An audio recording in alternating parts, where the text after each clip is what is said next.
So lately, I've been receiving responses to my videos and to some of the things I post online on Facebook that sound something like this. Leave God out of your arguments and I will be more likely to listen to you. Or, you can't appeal to God in order to make your case. Or, you lost me as soon as you mentioned God. And it's incredibly perplexing to me. One, no, I'm not going to leave God out of it. It's a little ridiculous and incredibly unfair for someone to expect that of me, to say, it's okay for you to believe what you believe, but don't act and think and speak as though you actually believe it. I want you to abandon your worldview when we're discussing things while allowing me to cling to mine. It's not going to happen. You're going to have to meet me where I am. And beyond that, I don't think that people realize that the only foundation that we have to say that anything is absolutely wrong or absolutely right is God. Morality is absolute and objective because God exists. And once you try to take God out of the equation, you lose that foundation. If God doesn't exist as the one who gives us that moral standard, if God doesn't exist as the one who upholds it, if there's nothing beyond us or higher in authority than us that sets that standard, that puts that law into place, then we become the ones who create it. And in that case, morality is completely subjective. And a lot of people want to behave that way in certain instances when it suits them, but the implications of admitting that are far-reaching and completely devastating. For example, if we're the ones who determine what is right and what is wrong, good and evil don't actually exist. They're just pointless and meaningless distinctions that we make in our own minds based on our own preferences. Nothing is actually good or actually evil. It's just preferable or trendy. If we're the ones that make the moral law, murder isn't absolutely wrong. Rape isn't absolutely wrong. Molestation isn't absolutely wrong. Torture isn't absolutely wrong. We just don't prefer it.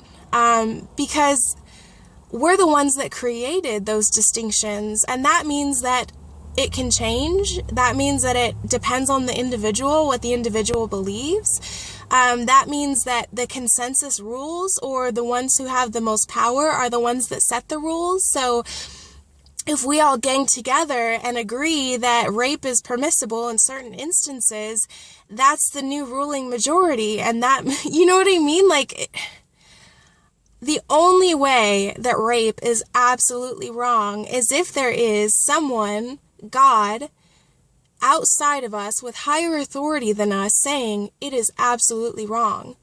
In which case, our ideas and opinions about right and wrong or good and evil don't affect that absolute standard. And that goes for everything. So to say, abandon God as your foundation when you argue against anything, but mostly abortion. People say, abandon God when you argue against abortion. You're picking and choosing when you want to stand on my foundation, because in one instance you will say that rape is wrong and that I'm not being compassionate for saying that it's not a good reason for a child to die. And then you'll say, for me not to shove my morals down your throat. So we have to look at the logic behind that, behind attempting to abandon God.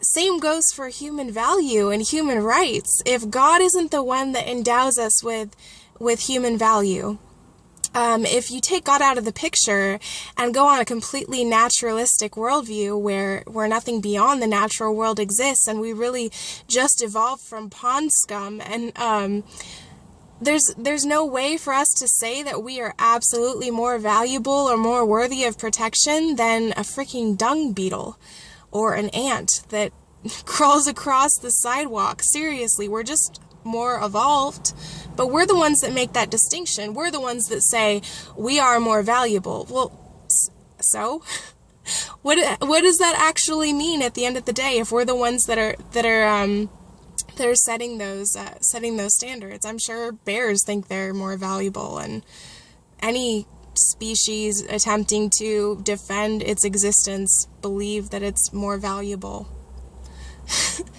I don't know, man. I'm just saying, like, there's no way I'm gonna abandon my worldview.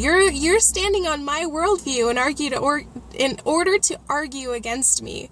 In order to try to call me out on anything, you have to believe or appeal to absolute standards of logic. In order to do science, you have to appeal to constants and laws that govern the universe that should not exist if everything just came into existence out of randomness and chaos. So no, I will not abandon God, because that would leave me with nothing more than absurdity. Yeah, I think that's all I wanted to say. No, I won't.